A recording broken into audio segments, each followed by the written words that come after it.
is the vast majority of child-free folks don't have a priority on how much money they give to the next generation. Mhm. It's kind of they're closer to that die with zero approach. I mean, literally, we don't want to die with zero and eat cat food, no, but Right. you know, passing out a whole bunch of money is not a priority.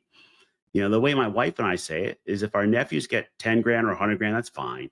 If they get $1 million, we probably made a mistake. And the Mhm. reason we made a mistake is really, I mean, if we're in our 90s and they're in their 60s, they really don't need the money then.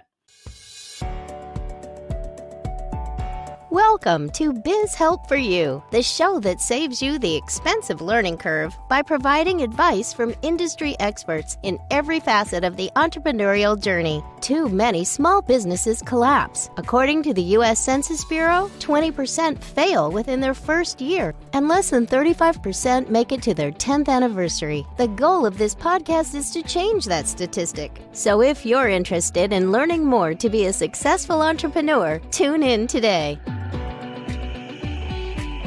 Let me tell you a little bit about my guest today.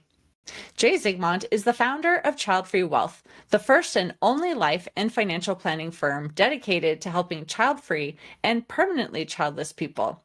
He's a certified financial planner, a child-free wealth specialist, and the author of the forthcoming book, The Child-Free Guide to Life and Money. Additionally, he co-hosts the Child Free Wealth podcast.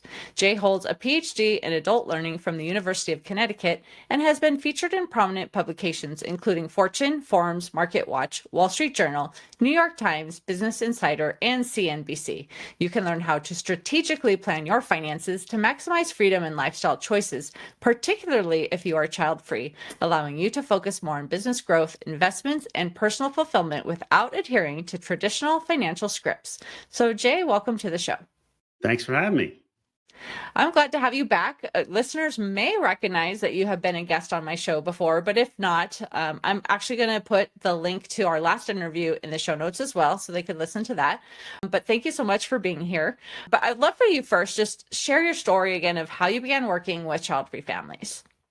So just for definition, when we say child-free, we mean people who don't have kids, aren't planning on having kids, which could be by choice or not. And my wife and I are child-free. And what was interesting to me is we were living just the child-free life. I didn't even know the word child-free existed. But I started studying to become a CFP. And the thing is, there's never once a mention in any of the financial literature about living a life without kids. It all assumes you either have kids, will have kids, empty nest. Like it's all based around this assumption. It's kind of like the framework for the American dream. It's the house, the 2.5 kids, the white picket fence, and a dog. But what happens if you're not? And being a researcher by nature, this is what I started researching. And, the research question was real simple, which is like, are me and my wife weird? Which we are weird. Like we sit around at night talking about research studies. I mean, literally, we take lab notebooks to dinner. I mean, it's a little weird, but are we weird for being child free? And come to find out, it's about 25% of the US. So, yes, we're probably weird when looked at like in the generic, the whole US, but in that 25%, we're not. So my thing is, all right, if 25% of the US are child free or permanently childless, why isn't there advice out there for them on their finances and their life? And that's where my work comes from. Yeah. Well, and it's so true. I think there is this assumption that you're just going to have kids someday, but I know plenty of people who made the choice. I just want to be single, or I want to be married with no kids. I want to be able to travel. I want to have these responsibilities that are my choice, and not have, the responsibility of raising children.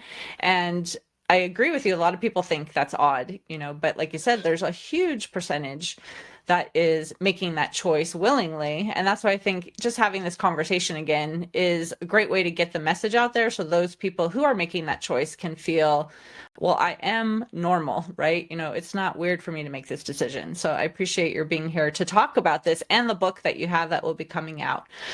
So I would love for you just first even start talking about financial planning and how is it different for child-free entrepreneurs compared to those who are following the traditional advice? So the interesting thing for child-free folks is you have to figure out what your life is first before you figure out your finances, which is kind of backwards. People are like, well, I can retire when I hit X dollars. And for child-free folks, I'm like, well, do you want to retire? So if we take the entrepreneurs, for example, many of the folks are like, look, I might cut back on my business.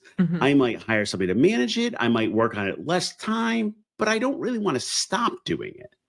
I have a lot of folks that are, like I have folks that are like therapists, and they're like, yeah, instead of talking to clients 4 days a week, I'm going to talk 2 days. Hmm. Where retirement is not really a goal. Well, if Hmm. retirement's not your goal, well, why are we saving towards retirement? Now, there's some tax reasons, there's some other things around it, but that's not the goal. Another thing that changes is the vast majority of child-free folks don't have a priority on how much money they give to the next generation. Hmm. It's kind of they're closer to that die with zero approach. I mean, literally, we don't want to die with zero and eat cat food, no, but Right. you know, passing out a whole bunch of money is not a priority. The way my wife and I say it is if our nephews get 10 grand or 100 grand, that's fine. If they get $1 million, we probably made a mistake. And the Hmm. reason we made a mistake is really, I mean, if we're in our 90s and they're in their 60s, they really don't need the money then. Hmm. We could have helped them earlier. We could have used the money for what matters to us. So what happens is if you're going to say, I don't really want to retire and I don't really want to pass on money to the next generation, it just flips most financial planning on its head. Because Hmm. even all the simulations are all based around, well, you don't want to die with zero. They're all based around retirement. They're all based around these set goals that just don't match the life you're living. Hmm. Right. So I would love for you maybe just to talk about, like you said, figure out your life before you figure out your finances. So I'd love for you to touch on that a little bit more. Like, what do you mean by that? And how do they, look at the tips that you're about to share to figure out what they should be doing for their financial planning? So I met with a client last night and I jokingly asked, but I love this question, like, what do you want to be when you grow up? And like, it has nothing to do with age, but it's like, Hmm. what do you want to do? Because the reality check is for many of us, we're following a path that, we went to school for this, got a job at this, we're going up the ladder, doing whatever we're doing, but it's not really one that we chose. It's kind of one Hmm. like the 18-year-old version of us chose. And I don't Hmm. know about you, but the 18-year-old version of me was pretty dumb. I mean, I don't want to be Right. following his choices. Hmm. And I think when you start thinking about it and saying, like, what do I want to be when I grow up? What do I want to do? What do I want the next chapter of my life to look like? Most people, when I ask that question, go, well, nobody's ever asked me that. Hmm. And I'm like, well, then how do you know where you're going? I'm not saying like you need to have like this detailed 30-year plan of what you're going to do with your life. No. But what do you want your impact to be? What's that Hmm. J-shaped hole on the way out look like? And the other way to look at it, and some people prefer this question, it's a little more harsh, but the question is, what's the second line of your obituary say? So Hmm. the first line is like Jay died at this age at this location. The second line is normally like father of three leaves behind Jack, Joe, and John. Well, Hmm. that's not what ours is going to say. So what does yours say? And I've got the bonus that I've been, talking about this a lot. I've thought of mine a lot. And mine probably says something like, loving husband, world traveler, author, and innovator. You know, Now I'm not doing a whole lot of world travel right now because of where I am in my business and kind of like the current stage of my life, but that's where I want to be. I want to Hmm. get in a boat and travel the world. I even got the boat picked out. I know what I want. I mean, by the way, boats are bad financial decisions. Like, I'm just going Right. to call that out, but that's what I want, Hmm. And I think when you have that picture of like, what do you want your life to look like? Then you can make sure your money goes to it. And like even simple things become a question. So, for example, buying a house is a choice for a child free person, not a requirement. If Hmm. you're not going to stay in the area for a while, rent. My wife Hmm. and I sold our house, we rent. It's like these like standard rules just don't fit. Right.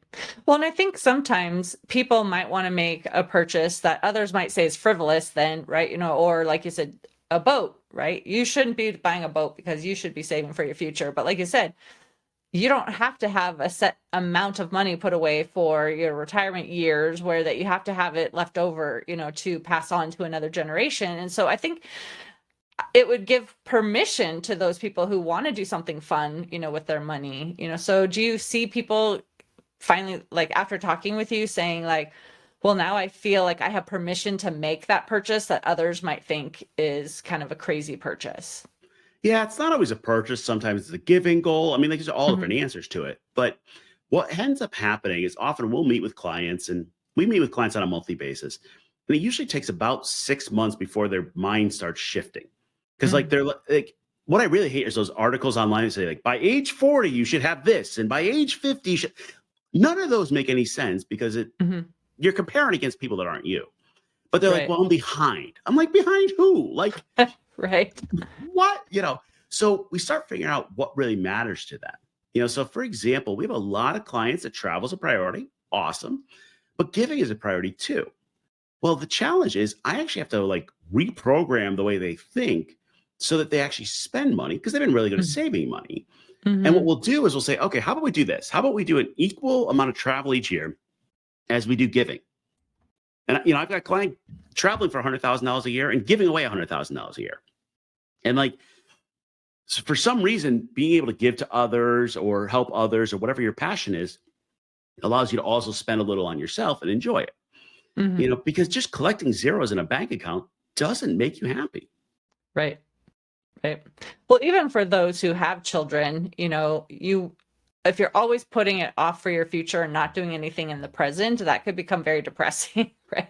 So I think, like you said, having the permission to be able to spend some, like you said, and I know in your book, I actually got the advanced copy, so I was reading your book, and I know you also talk about having, like, each person has their own little free spending money, so you could split up your budget, and each person has, what they want to spend on, so having the permission to do that, I think, is important as well. Yeah, I mean, there's a great new book out called The Purpose Code. Dr. Jordan Grummett wrote it, and he's a hospice doc and does a lot of work in financial independence. And he talks about it as finding your little case P purpose versus your big P purpose. Hmm. People end up like chasing these goals, like this big P purpose, and they get it, and they're like, "What do I do now?" Like, Hmm. and his point is more about enjoying the journey rather than the destination. And Right. it's true even for parents. And interesting in the book, he is a parent, but he even talks about there's called this myth of joyful parenthood, which is like, hey, I put all this time and effort into my kids. I'll get it back somehow. Now, Hmm. nobody actually says the words, but that's Right. kind of like the thing. And the Hmm. truth is, no, like you got to watch out for yourself. You got to take care of yourself. And what he's found if you're always putting your time and effort into other people, you're just going to be disappointed. Hmm. Like, there's Right. always people with more need. There's always people that are going to let you down. Like, what matters to you? And how do we do that on a daily basis and truly enjoy it? And, Hmm. we're not talking about like YOLO, we just like blow all your money. No, there's a Right. plan. Right. And, how do you make sure, our way of looking at it is how do we make sure your finances is simple so your life can be amazing? But we got to Hmm. figure out what amazing means to you. And I don't Right. have the answer. Like the book lays out, like, I don't have the answers. I just got a lot of questions for you. Hmm. And because no two child-free people's plan looks the same. Right. Right. Well, and I know too, traditionally we're told, we have to only pull out 4% of what we've put away to keep the money in there. And you're saying, obviously, you don't have to follow the traditional guidelines. So what would you tell someone who's child free, for them to still have enough for maybe for their future if they need like long-term care or, they don't want to run out of money before they pass away, but still not put so much away that it's not doing you any good now? Like, what would you say to the person who's in that situation, doesn't know what to do? Yeah. So the 4% rule is often quoted, or you see these FI numbers, 25 times your expenses, all that. That's all really rough math. And that assumes you want to keep your nest egg. Hmm. Um, and by the way, we can have debates. Is it 4%? Is it 5%? Is it 3%? Whatever. Those are all rough numbers. Instead, what I say is we make what we call a die with zero safety net. So the safety net is we figure out a solution for your long-term care. And my goal with my clients is to have a solution by about mid 40s. That might be cash out of pocket, might be insurance. There's a lot of ways we can do it, but we have a plan for long-term care. So we set aside either insurance or money set aside for that. Push off Social Security to about 70, and then also a little cash cushion for the end. So Hmm. you've protected yourself from truly dying with zero. Like, you don't want to be on the Right. streets. Hmm. And then the game becomes optimizing for how much you must spend or give away each year rather than what's the maximum you can spend. Hmm. So the 4% rule is really kind of a maximum question. We're Right. asking it as a minimum because you have to bend your net worth curve. Hmm. And that's where it becomes interesting. It actually can create conflicts of interest between financial planners and the people they advise. Because if your advisor is charging a percentage of your assets, Hmm. they want your assets to keep going up because that's their income. Right. There's a built-in conflict of interest there. That's a part of the reason why we charge a flat fee. But I think, it's just so like built into the system. I had a big broker, I was talking to a brokerage firm, and they was like, hey, we can't advise child-free clients because we don't think we can do it as a fiduciary to say, spend down your money. And I'm like, Mhm. if that's their wishes, what the hell? Why can't you do that? Right. And the answer is because it breaks their system, Mm. but it also breaks people's brains. Mhm. We have people that are great savers. They've just been mindlessly saving forever, but they get to a point where like they got millions of dollars and they run into what we call the blueberry problem, which is like they're buying the frozen blueberries because they're $1 cheaper than the fresh blueberries. And I'm like, just buy the damn good blueberries. Like, I mean, like the dollar's not going to impact you, but they're just so used to it. Right. And that's a cultural thing too. Like, oh, Mhm. is it okay for me to get the good stuff? Yeah, if that's what you care about, do it. Mhm. Mhm. Well, also, when I read your book, you talked about the gardener and the rose, and I would love for you to touch on that. Like, what is that? And, how can child-free people use that in their lives to figure out what they maybe are doing for a certain period of time in their lives? Yeah, so my wife and I embrace this, and it's not something that I invented. It originally was called the gardener and the flower, but I call it the gardener and the rose because my wife is not just any flower. Mhm. And what it really is in a couple, you take turns between who's growing, that's the rose, and who's providing support, that's the gardener. Right now my wife's the rose, and where it really came from for us was in academics, you get kind of like the spouse who gets the first job, the tenure track job, and then they have this term called the trailing spouse. Mhm. It's kind of like that leftover, we got to find them a position. To me, that just sounds terrible. Like, I mean, like, Mhm. but it's true in academics, it's true in the dual career things, because it's really hard for two people to find a job at the top of their careers, top of whatever they're trained for, at the same time, at the same location. It's just eh, nearly impossible. Plus, our society still really has a lot of things built in there. Like, you got to take care of stuff at home. Like Mhm. it's legacy of like when one person went to work and one person stayed at home. So there's these tasks. So what we do with couples is we say, all right, one of you is going to be the gardener, one's going to be the rose, but we're going to have a defined amount of time. For my Mhm. wife and I, it's 5 to 7 years. When I'm the rose, we're going to get in a boat and travel the world. Mhm. It doesn't always have to be career, but you Mhm. have this discussion of like what matters to you, and the rose gets to pick. My wife got offered a job 1,200 miles away. We packed up the dogs and went. I mean, bonus is being child free. It was rather easy to move. I mean, the hardest part was you got to see two mastiffs in the back of a Prius. That was Oh, hilarious. no. But I mean, you got to watch the people on the highway looking at that, like, what the heck did I just say?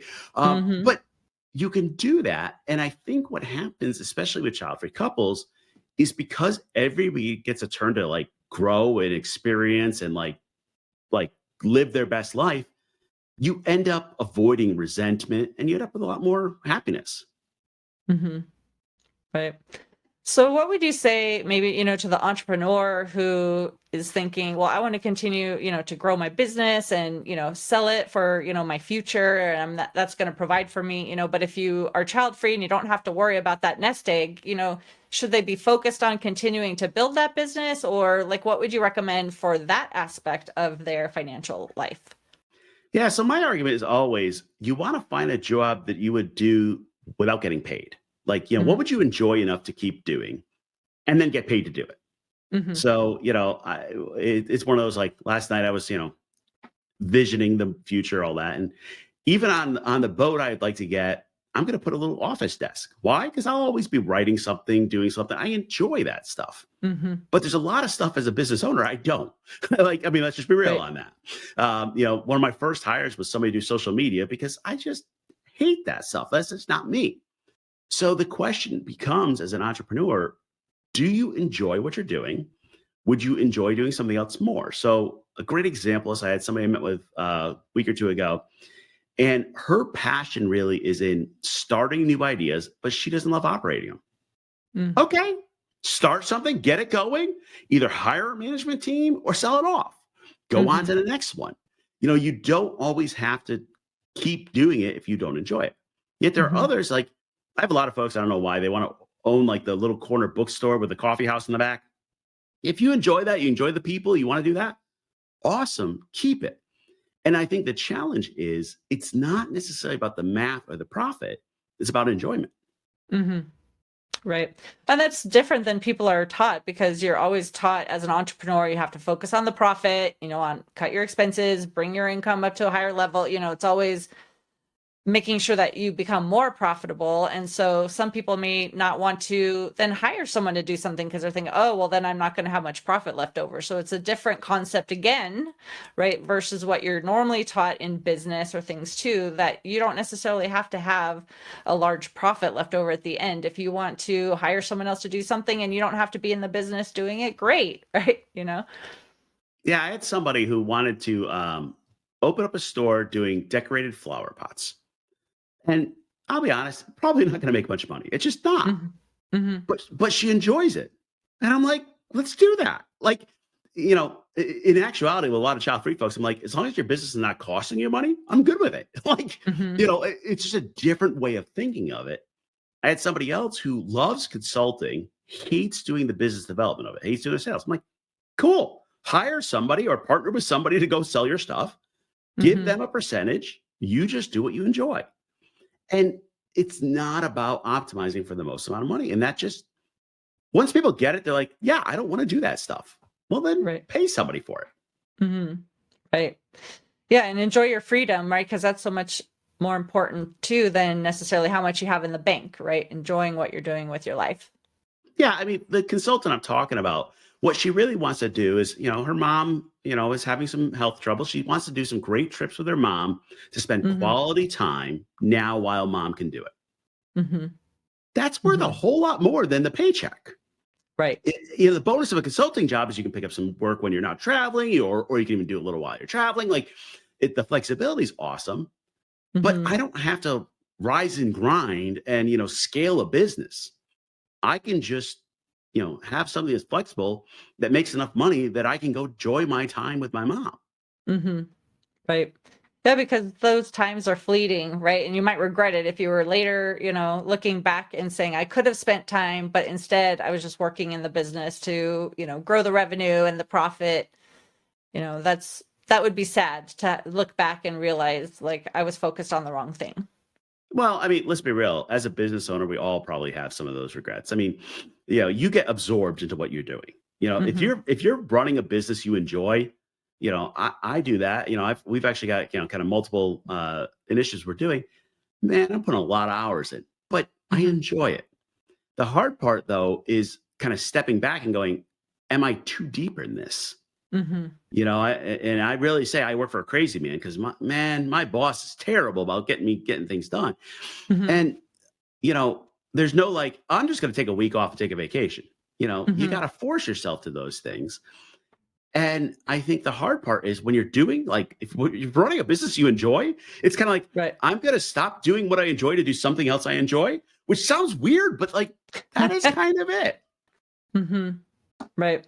Well, in your book too, I noticed, and I'm going to look at my notes here. You call it money management system, MMS. You have musts, shoulds, coulds, and wants. Do you want to discuss that quickly?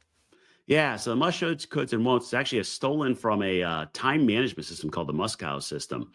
But really, what I'm looking at is the musts are what keeps the roof over your head, keeps your basic needs. That is kind of rent and ramen, just enough to make ends meet. And you need to know what that is. Hmm. The shoulds are like what you should spend your money on. You should have you should have sinking funds for repairs to your car. You should have disability insurance. But like that's not the roof over your head. And then we get down to coulds, which are like my discretionary things I can do. And what happens is most people kind of mix these together, and Mm. they don't really have a picture of it. So great example of this is dining out is a could. Hmm. Buying groceries is a must. Hmm. And some people are like, well, I don't know how to cook. I'm like, well, that's a different problem. But, Hmm. like you need to look at it in your money, because what happens is when you break it into these categories, it gets you to look at it and say, all right, am I doing okay? So for example, I've had some folks, particularly like I had person living in LA, and their rent was just insane. I think it was like $5,000 a month for a 1 bedroom. Oh, wow. And I'm like, this is crazy. And then I looked, I'm like, no, that's normal in LA. But like Hmm. we added up her musts and her musts were more than her paycheck. Mm. I'm like, this just is not going to work. There's no cutting out of lattes that's going to get you there. Mm-hmm. But people are like, oh, I didn't think of it that way. And like things like getting out of debt, to me, paying off debt is something you should do. Well, if Mm-hmm. you're in debt, you're going to spend all your money on your shoulds. You're not even going to have money for coulds, Mm-hmm. because you fill the first group first. And I think that's hard for people to get around. But I mean, that is the truth of it. And Mm-hmm. once you start getting an idea of kind of where your money is, I mean, yeah, I'd love you to have a budget and each month you have a plan for your money before it starts. It doesn't have to be perfect, but you at least know which category this goes into. You can Mm-hmm. then set priorities and make sure your money's going to where your values are and matching what your needs are. Right.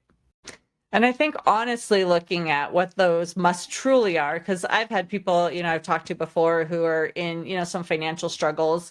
And if I look at things with them and say, well, this seems like something you don't really need, like, oh, no, I have to have that, right? But in reality, you don't have to have like a TV service or something, or you don't have to have the newest iPhone, like an older phone will do, or something like that too, right? So I think sometimes it's hard for people to really be honest about what they should be spending their money on, or they must be spending their money on. And it becomes more of just, well, that's what I desire, right? Yep. So how do you coach someone to realize, well, what you're saying is a must really isn't a must?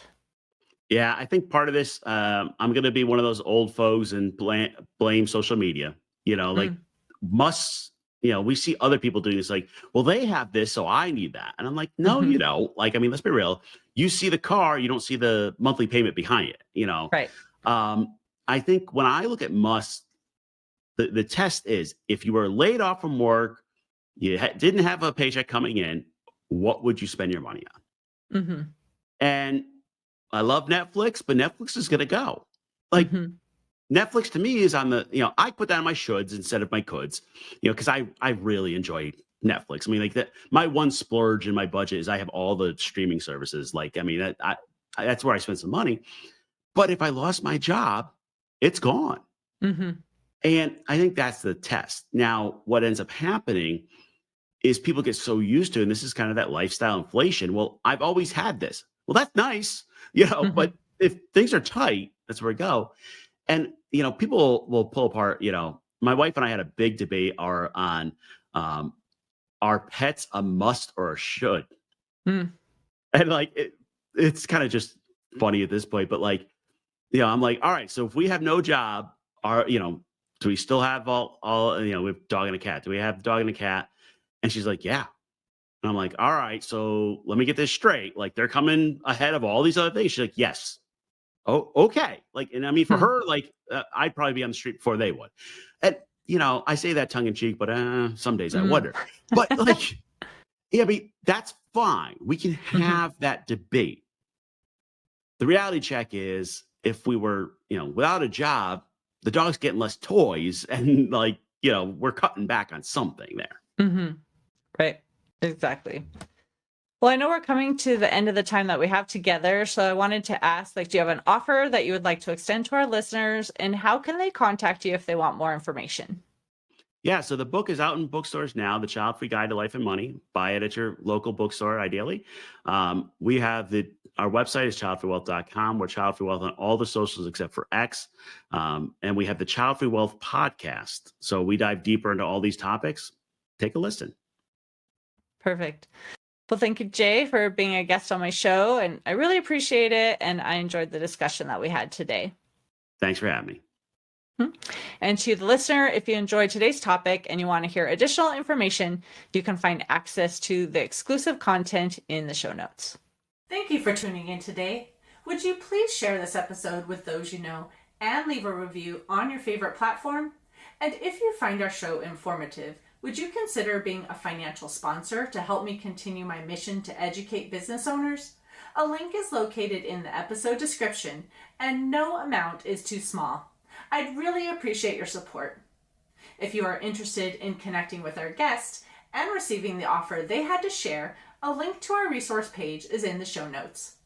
Finally, if you have any bookkeeping or payroll needs, reach out to us at 310 534-5577 or contact@abandp.com. My team and I are eager to assist you. Until next time, have a great day. Thank you for listening to Biz Help for You. Please join your host, Candy Messer, again next time. Have a terrific day.